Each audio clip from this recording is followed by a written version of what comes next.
الذي لم يكن أداؤه يعني منتظرا في السياد.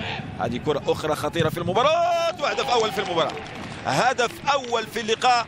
عبد الإله النصار يبدو أنه أنذر الحارس موسى حارس مرمى منتخب النيجر، لكنه هذه المرة يقول له من أنذر فقد أعذر.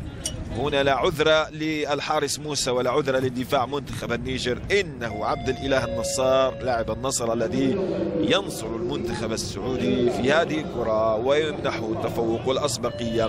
وربما النصر إن تمت المباراة بتقدم سعودي. شوف السرعة والتفوق من اللاعب الممتاز من اللاعب الرائع يحيى الدغريري، مرر كرة على طبق مرت بين أقدام لاعبي ومدافعي منتخب النيجر، وصلت بسهولة وعلى الطبق إلى اللاعب عبد الإله النصار الذي أمضى الهدف الأول في اللقاء بامتياز.